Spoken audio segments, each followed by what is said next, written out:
Un 737 se estrella contra un pequeño turbohélice que hay en una pista de aterrizaje y lo destroza. Fue como estar en medio de una bola de fuego.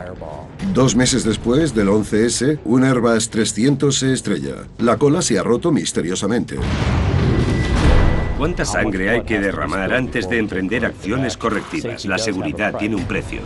Un avión jumbo L-1011 pierde altitud de forma inesperada y cae en picado contra los Everglades. ¿Qué causa el desastre? Toda mi ropa saltó por los aires. A pocos kilómetros de una pista de aterrizaje, un avión a reacción se queda sin combustible y se estrella contra una ladera. No hace falta ser experto aeronáutico para saber que si te quedas sin motores, cuesta volar. Y un vuelo rutinario de enlace de Continental cae de repente en picado en un suburbio atestado de Buffalo. Lo hicieron mal. Errores, despistes, distracciones y en algunos casos poca cabeza, sin más. Todos estos accidentes los causó el error humano. Las consecuencias para toda la operación son devastadoras. Si uno de los tuyos puede haber cometido un error que haya provocado esta calamidad, esta tragedia,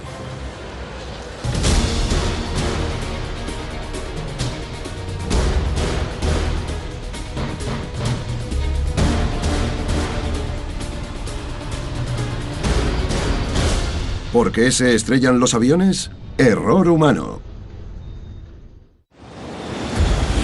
Hay muchas razones por las que se estrellan los aviones. Mal tiempo, complicaciones mecánicas y fallos estructurales. Pero, según un estudio publicado por la AFA, a menudo la causa es un simple error humano. el error humano sale en más o menos el 80% de los accidentes de aviación. Los componentes mecánicos de los aviones los cambias. Cambiar cómo piensa la gente o cómo reacciona ante determinadas circunstancias es mucho más difícil. En este programa, nuestras reconstrucciones animadas les pondrán donde no ha estado ninguna cámara, pegados a los aviones para que vean cómo y por qué ocurrieron los desastres.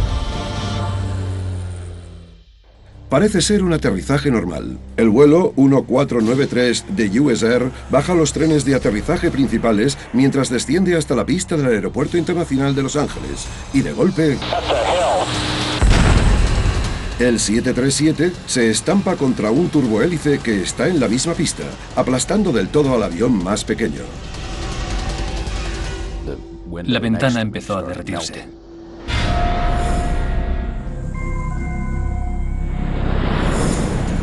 A principio de la tarde del 1 de febrero de 1991, el vuelo 5569 de SkyWest, un turbohélice con 10 pasajeros y 2 tripulantes a bordo, se dirige hacia la intersección de la pista 24L. Despegar desde la intersección, sobre todo con los turbohélice, era una manera de hacer el vuelo más eficiente y podían salir con mayor rapidez. A las 6:04 de la tarde, una controladora aérea le da permiso al SkyWest para acceder a la pista, pero le aconseja que se mantenga en su posición. En ese momento ocurrió una de las causas principales del accidente. No les da permiso inmediato para despegar. Hay un retraso. Cada segundo que pasa aumenta el riesgo. Se debe a que a unos minutos antes, al vuelo 1493 de US Air, un 737 que ha salido de Siracusa, Nueva York, le habían dado permiso para aterrizar en la misma pista. Solo ven las luces. Les parece una pista de aterrizaje normal.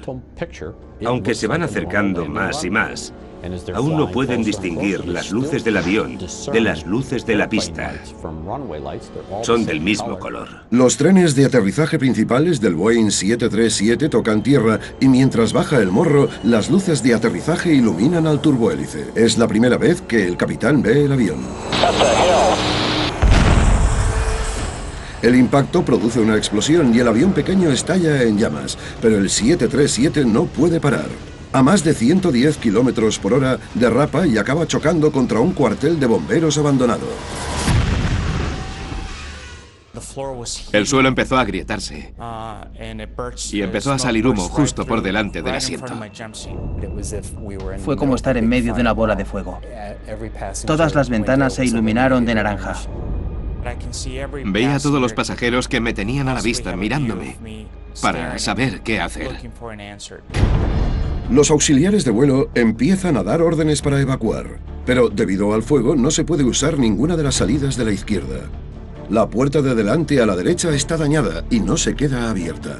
Solo unos pocos consiguen huir por ella. Saltamos del avión. Empujé a la primera persona porque pensé que era romperse la pierna o no volver a verla.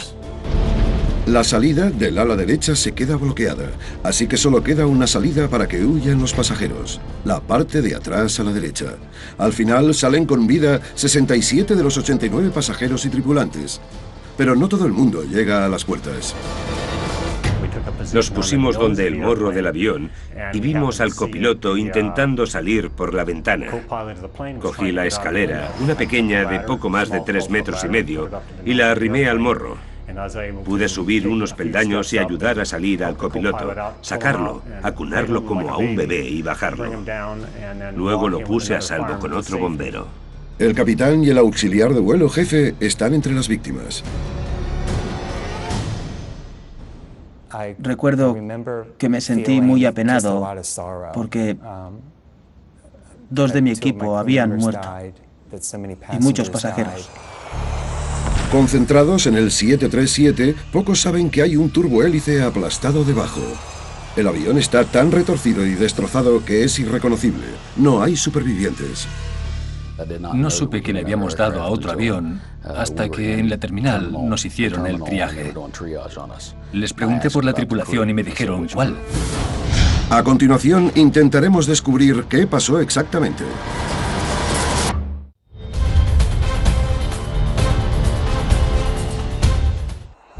Cuando el vuelo 1493 de US Air se choca contra el vuelo 5569 de SkyWest, las consecuencias son catastróficas. 22 personas a bordo del vuelo US Air mueren, incluido el capitán. Los 10 pasajeros y 2 tripulantes del avión pequeño de SkyWest también mueren. Sería rarísimo que en el SkyWest supieran qué había pasado. Fue instantáneo. Los investigadores emprenden de inmediato la siniestra tarea de averiguar qué falló. John Cox, que ahora es analista de aviación de la MSNBC, era por aquel entonces investigador en la Asociación de Pilotos de Aerolíneas. Es uno de los accidentes aéreos más duros que he investigado, porque algunos de los cadáveres aún estaban ahí. Estas cosas siempre son una catástrofe. Pero es imprescindible que un grupo de personas hagamos este trabajo para entender qué ha pasado y que no se repita. Aunque la escasa visibilidad de la pista desde la torre y el brillo que les daba de pleno son parte del problema, los investigadores se centran en el control aéreo. Para los controladores aéreos, ser multitarea es parte de la rutina. 0929, vire a la derecha por el 31 y espere. Vale. Dan permisos de aterrizaje, de despegue. Lo de hacer varias cosas a la vez esa tarde no hubiese sido raro. Lo que sí es muy raro es que los controladores no se acordasen de que tienen un avión preparado en la pista. Pero según la Junta Nacional de Seguridad del Transporte es justo lo que pasó. Resulta que a la controladora se le olvidó sin más que el SkyWest estaba en la intersección de la pista. Pasaban cosas que la distrajeron. Luego llegó el 1493. Miró. El final de la pista estaba despejado. Fue un error humano. En las audiencias de la Junta, la controladora, Robin Washer, declara que al principio creyó que había sido un atentado terrorista. El 1493 de US Air pasó el umbral de pista con normalidad. Cuando el avión explotó, supuse que el avión tenía una bomba a bordo que estalló. Entonces Washer se acuerda de que había otro avión en la pista. Fui a control terrestre y dije, mirad si tenéis contacto con el 569. Fui a la supervisora y le dije, creo que con ese se ha chocado el US Air. Era la responsable de garantizar que no se chocase con otros aviones. Pero fracasó. El sonido era casi insoportable. David Kelly, el primer oficial que sobrevive, declara que ni al capitán ni a él les dijeron que había otro avión en la pista. Creíamos que la pista estaba vacía. pero de golpe apareció el avión de la nada. Se apagaron las luces de la cabina y se encendieron las de emergencia. Para el auxiliar de vuelo, Bill Ibarra, que sufrió heridas graves, la audiencia es muy emotiva. Me sentí muy agradecido cuando los pasajeros supervivientes me dieron las gracias por lo que hice.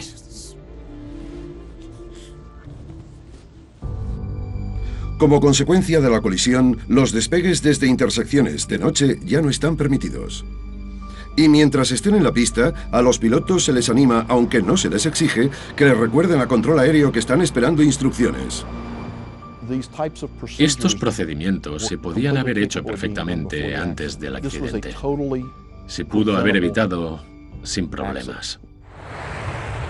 Al otro lado del país, y casi 20 años después, hay otro accidente provocado por un error humano. El vuelo 3407 de Continental Connection se acerca al aeropuerto de Buffalo para aterrizar. El turbohélice se encabrita, entra en pérdida y empieza a dar una serie de giros terroríficos. El piloto lucha por hacerse con el control, pero el avión cae casi 500 metros en picado y se estrella contra una casa. This aircraft was 5 miles out, and all of a sudden we have no response to that aircraft.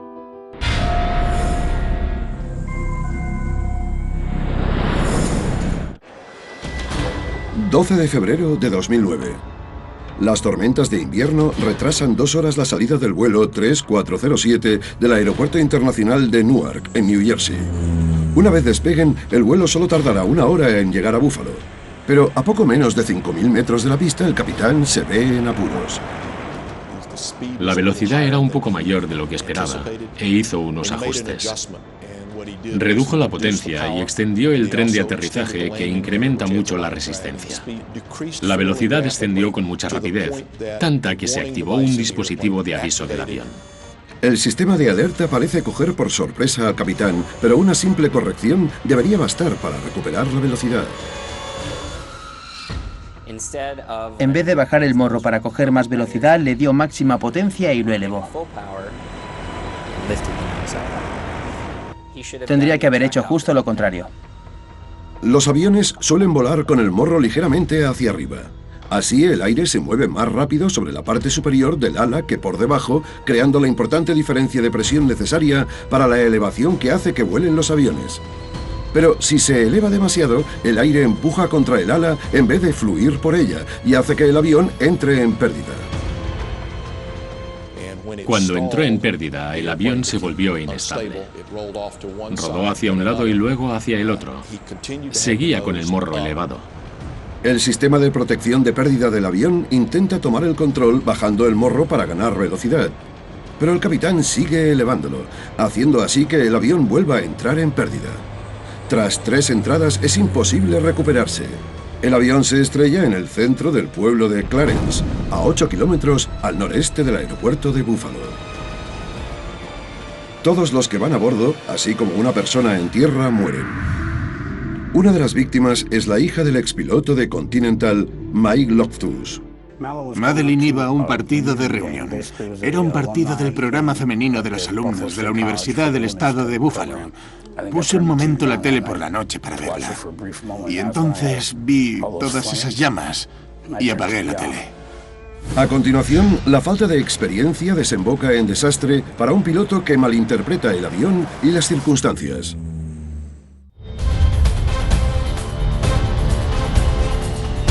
Cuando el vuelo 3407 de Continental Connection, operado por Colgan Air, se estrella en un suburbio de Buffalo en una noche invernal de febrero de 2009, no hay supervivientes. La tragedia plantea muchas preguntas.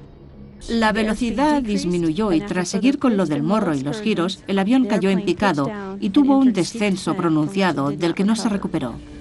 Los investigadores se preguntan por qué el capitán reaccionó de forma equivocada cuando entraron en pérdida.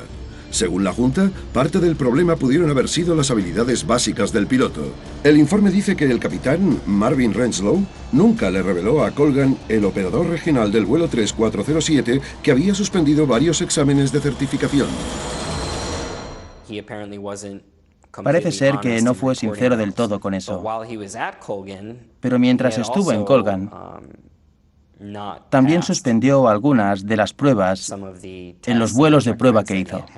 Al final, el capitán Renslow aprueba todos los exámenes necesarios. Colgan señala que su entrenamiento de la tripulación cumple o supera los requisitos de la AFA, pero la exinspectora general del Departamento de Transporte, Mary Schiavo, dirige la atención hacia lo que a ella le parece un problema de las líneas aéreas regionales en general, los recortes. El modelo de negocio es volar con aviones baratos y ahorrarse un montón de dinero porque tienen contratos de precio fijo. Así que si vuelan con aviones baratos de forma barata, ganan dinero con el contrato.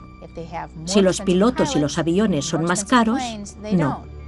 La Asociación de Aerolíneas Regionales lo niega y le dice a las noticias de la NBC que se centran en la seguridad, la profesionalidad y la fiabilidad del servicio.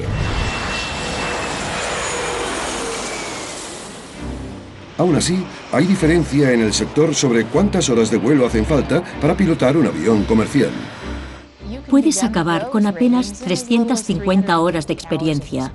Y lo que pasa es que cuando la gente sale de la escuela de aviación y cumple los requisitos exigidos por el gobierno, pasa a las regionales porque son las que les contratan. Aunque las aerolíneas más importantes suelen pagar más, también exigen que los nuevos contratados tengan como mínimo 1.500 horas de vuelo. La culpa también podría ser del entrenamiento que les dio Colgan a los pilotos sobre el sistema de protección de entrada en pérdida Q400. Aunque cumplía los requisitos de la AFA, parte del entrenamiento fue solo teórico, no práctico. La formación dura 15 minutos y ni los cumplieron. Lo hablaron en la escuela de tierra. Si saltan las alarmas y te quitan la palanca, la reacción natural es cogerla y echarla atrás. Es lo que hizo, porque no lo entrenaron. El informe de la Junta también habla del cansancio de la tripulación. Ni el capitán ni el copiloto pasaron la noche en un hotel o en sus propias camas, sino en una sala de espera, lo que va contra la política de Colgan. Una vez al mando, se saltaron la regla de cabina estéril, lo que pudo haber hecho que se distrajesen. Durante los despegues y las aproximaciones a los aterrizajes, el piloto, el copiloto y toda la tripulación solo pueden hablar del vuelo. Parece que la conversación trivial que llevaban les distrajo el tiempo suficiente para que llegasen al punto preocupante que les hizo reaccionar. El accidente genera tanto debate que en verano de 2010 el presidente Obama firma una ley aprobada por el Congreso que obliga a que los pilotos comerciales tengan un mínimo de 1.500 horas de vuelo. Pero más allá de eso, hay otras medidas de seguridad. Le exigen a la AFA que le dé más importancia al cansancio de los pilotos, que las aerolíneas digan quiénes operan sus vuelos para que la gente ya no pueda comprar un billete de Colgan sin saberlo. Es una ley muy importante. Las empresas les fallaron, no les dieron las herramientas que necesitaban. Eran dos pilotos relativamente sin experiencia. Es lo que hay. 8 años antes hubo otro desastre aéreo sobre Nueva York, causado también por un error humano. Un Airbus A300 despega desde el aeropuerto JFK hacia Santo Domingo, en la República Dominicana. Poco después del despegue, se topa con turbulencias intensas. El avión alabea, se eleva y de repente se le rompe la cola. La nave cae en picado hacia una zona residencial de Queens, en Nueva York. Todos los que iban a bordo tuvieron un viaje espantoso en el último minuto antes de estrellarse. Las 260 personas a bordo mueren, además de 5 personas en tierra. Los investigadores se preguntan cómo y por qué se ha roto la cola del avión.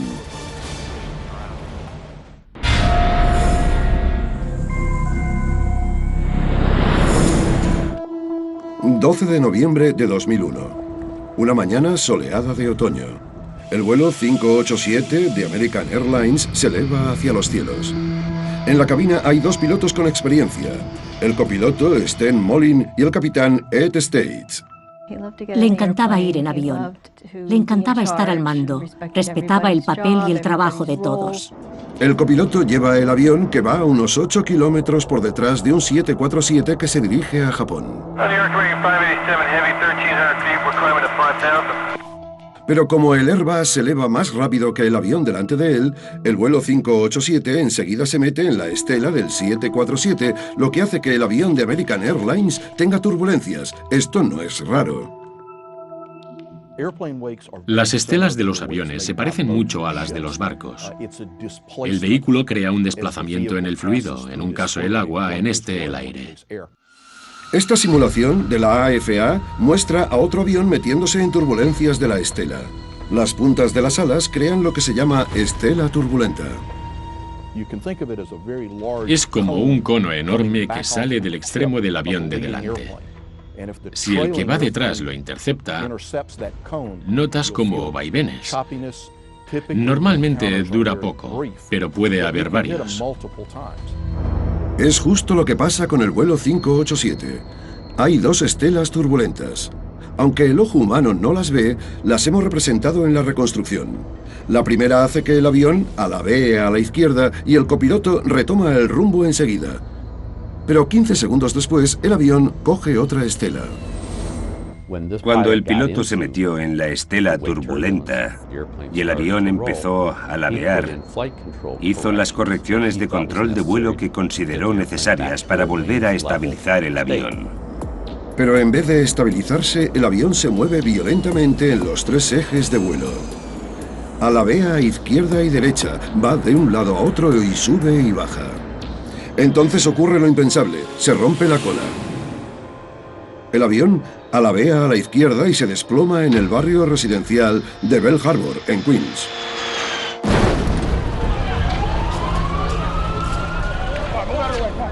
Apenas 2 minutos y 24 segundos después del despegue de rutina, todo el mundo a bordo del 587 muere.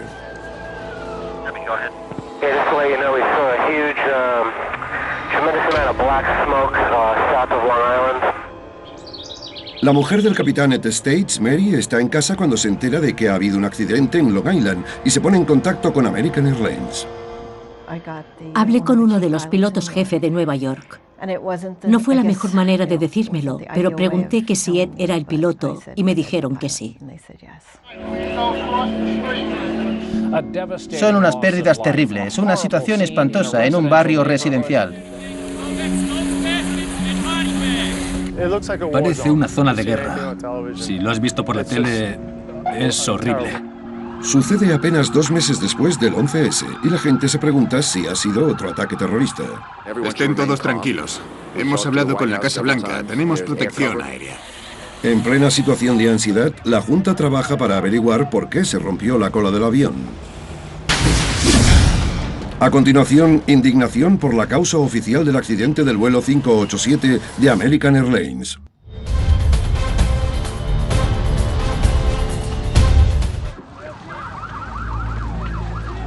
Cuando en noviembre de 2001 se estrella el vuelo 587 de American Airlines, en una zona residencial de Queens, las heridas del 11S todavía están muy recientes. La industria estaba recuperándose. Había caído el tráfico. La gente tenía sus reservas. En 40 años que llevo en la industria, jamás había visto un periodo semejante. El avión, el motor cayó. 2 meses después del ataque, cae otro avión. Al principio se cree que ha sido un atentado. Hemos puesto la ciudad en alerta, así que hemos cerrado algunas cosas para asegurarnos de que descubrimos qué ha pasado. La exinspectora general del Departamento de Transporte, Mary Schiavo, siguió la investigación. Ese es lo primero que pensaron todos, pero había unas cuantas pistas. Salieron a la luz enseguida, no fue porque... Estaba la registradora de voz de la cabina. Luego encontraron parte del avión que se separó de la propia nave. O sea, se supo enseguida, porque las partes de los aviones no tienen que caerse. Cuando se descarta el terrorismo como causa, los investigadores se centran en por qué se rompió la cola. La Junta tarda más de 2 años en publicar los descubrimientos. Según el informe, la causa del accidente fue la separación de la cola o el estabilizador debido al uso excesivo de los pedales del timón direccional por parte del primer oficial. Toda la aleta vertical, o sea, el estabilizador vertical y el timón direccional, se separaron del fuselaje y el avión dejó de ser controlable. Normalmente los pilotos solo usan unos controles llamados alerones y disruptores de vuelo para que el avión alabee hasta estabilizarse. Son paneles que están en las alas. El copiloto los usa, pero también el timón. Este es el panel del estabilizador vertical o la cola. Mueve el avión de lado a lado. El timón se maneja moviendo dos pedales del suelo de la cabina, hacia adelante o hacia atrás. Su reacción y el abuso del timón durante el encuentro generaron fuerzas lo bastante fuertes como para romper la aleta vertical. El analista de aviación de la MSNBC, John Cox, está satisfecho con los descubrimientos, pero el informe resulta polémico para el asesor de seguridad aérea, Greg Feith, que cree que hay que llevar a cabo un análisis más riguroso. Es fácil decir que el piloto se pasó. La pregunta es ¿por qué? Y a día de hoy todavía no se sabe. En la audiencia pública, la Junta identificó 11 sucesos anteriores con cargas semejantes donde los estabilizadores verticales, por suerte, no se separaron. Hay una tendencia, unos precedentes, un historial. Pero en su investigación yo veo que se fijaron en cada cosa por separado, en vez de intentar averiguar no solo por qué pasó, sino cómo pasó. Y Mary Schiavo cree que hay otro problema. En las investigaciones de accidentes tienen que depender de los fabricantes y ahí está el problema. Tuvieron que decirle a Airbus, Airbus, ¿qué ha pasado con tu avión? Y ellos dijeron, ha sido cosa del piloto, que se pasó con el timón. ¿Para qué construyes un avión con un sistema de control que si lo usas de la manera permitida se te cae la cola? No tiene sentido. Airbus le dijo a las noticias de la NBC que la cola no se rompió por un fallo de diseño, sino por un error del piloto. De hecho, es lo que le dijo a la Junta. También averiguó que el programa de entrenamiento de American Airlines hacía especial hincapié en el uso de los pedales del timón. John Cox va más allá y dice que nunca habría que usar el timón en estelas turbulentas. Lo mejor hubiese sido dejar que la estabilidad natural del avión arreglase el asunto. Los aviones son muy estables por naturaleza. Si hubiesen bajado un poco el avión para estabilizarlo y dejar que volase, se hubiese asentado. American Airlines le dijo al informativo de la NBC que siguen decepcionados con lo que dijo la Junta y creen que la culpa fue del diseño y la sensibilidad del timón.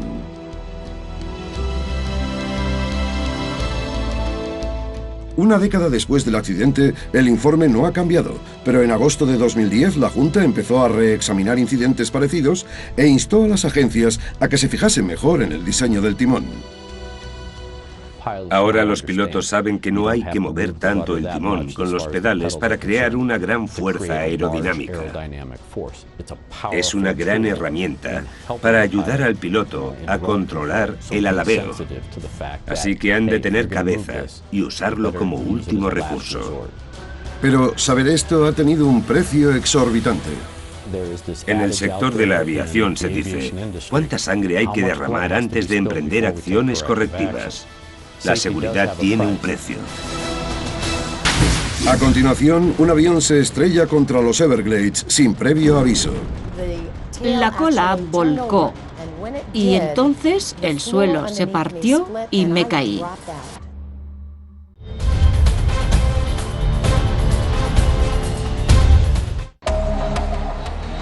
Un avión sobrevuela los Everglades de Florida mientras la tripulación intenta solucionar un problema del tren de Morro. No debería suponer una crisis, pero enseguida se convierte en una. El L-1011 se estrella en el pantano y mata a más de 100 personas. Me sorprendió que dijeran que era imposible sobrevivir. ¿Y cómo sales de eso?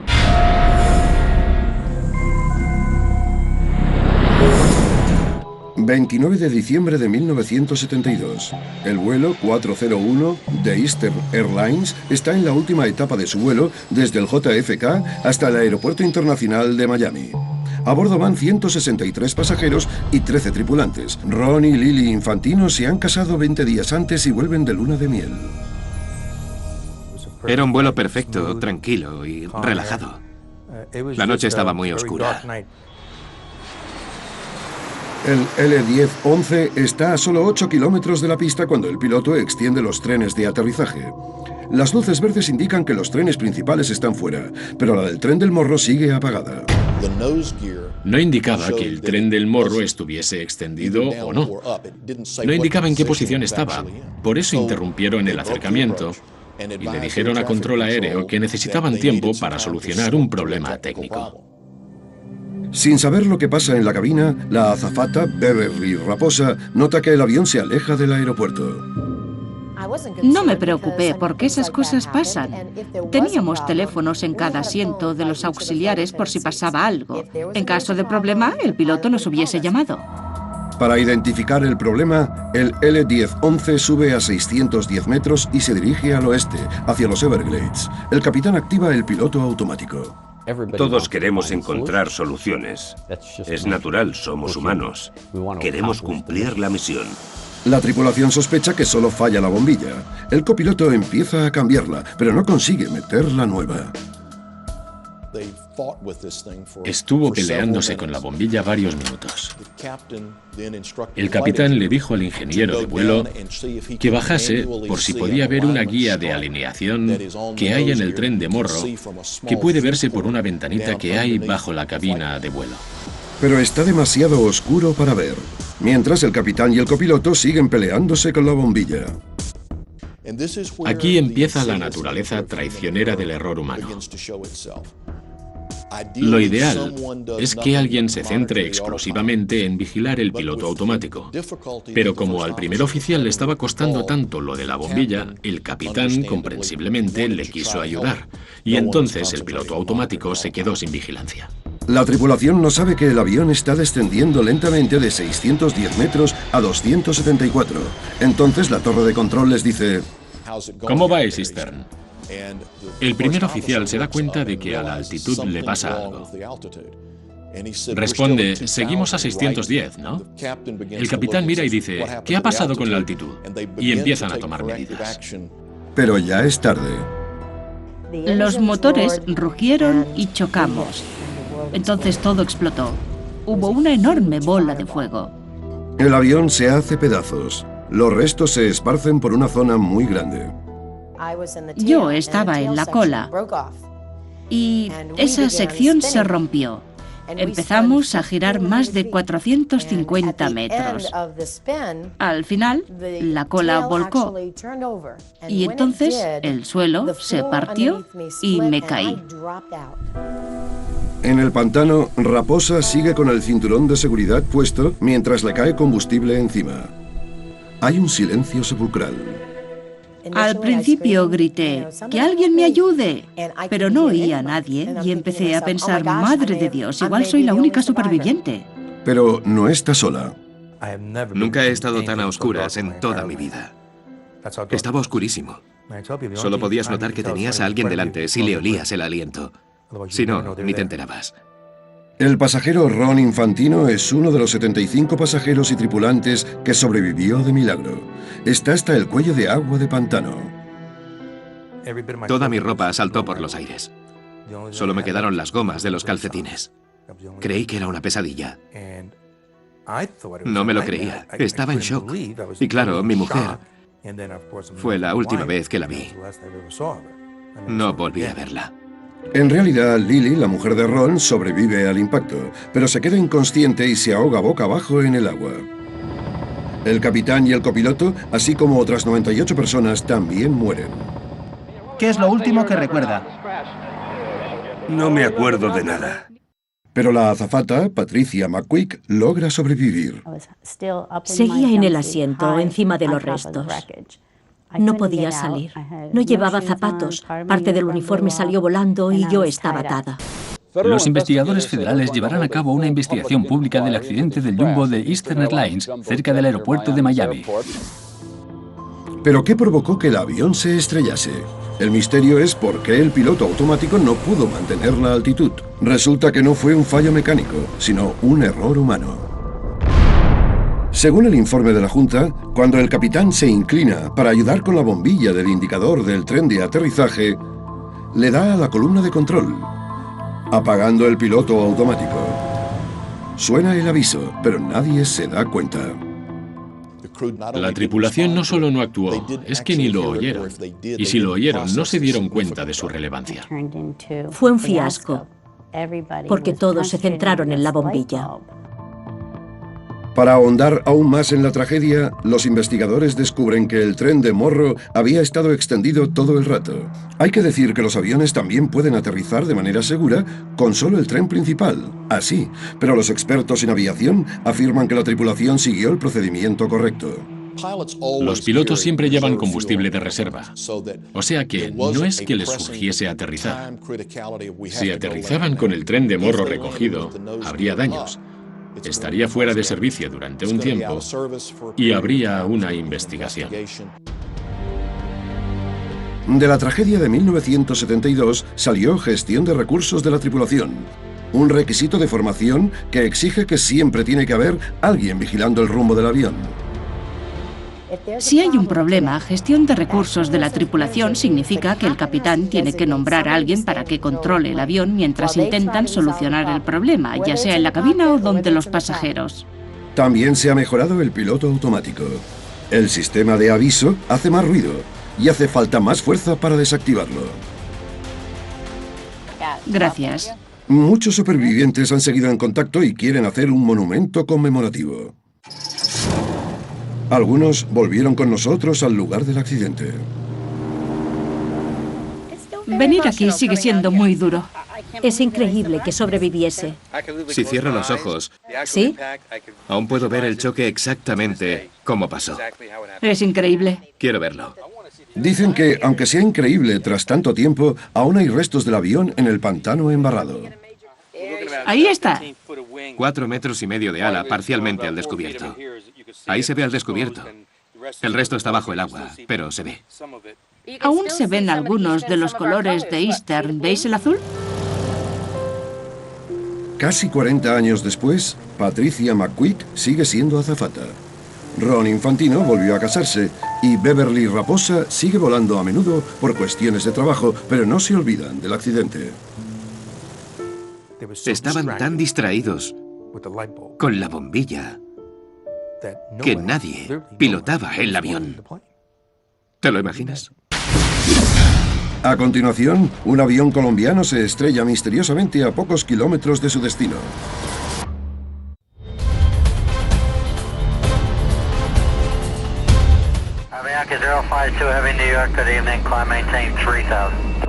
Un Boeing 747 está a pocos kilómetros de su destino cuando los 4 motores fallan. El avión cae en silencio entre las nubes y se estrella en una ladera arbolada de Long Island, en Nueva York, matando a 73 personas a bordo. No hay fallos mecánicos, ni problemas estructurales. Resulta que sencillamente el avión se quedó sin combustible. Pero ¿cómo pudo pasar un error tan garrafal?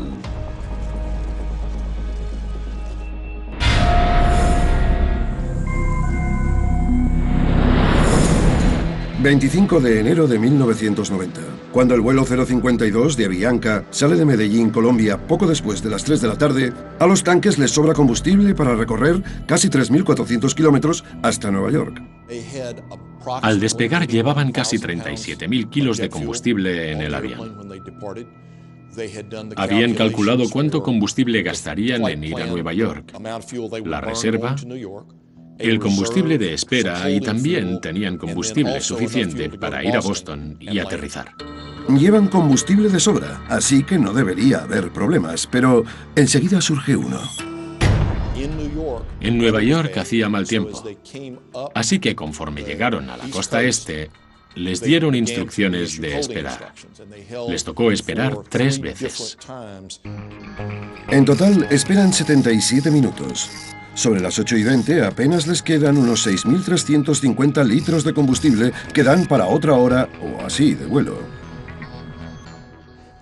Durante las esperas, el ingeniero de vuelo tendría que haberse asegurado de que quedaba combustible.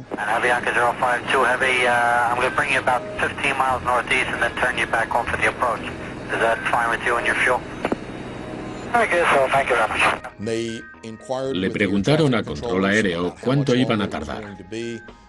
Se quejaron del nivel de combustible. Control aéreo les preguntó qué otro aeropuerto tenían, que era Boston.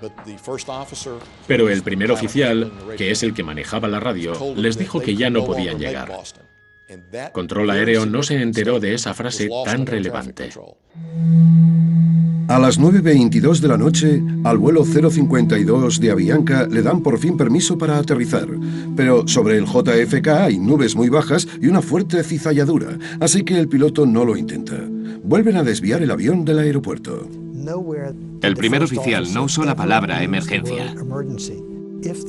Si lo hubiera dicho, le hubieran dado prioridad absoluta para aterrizar.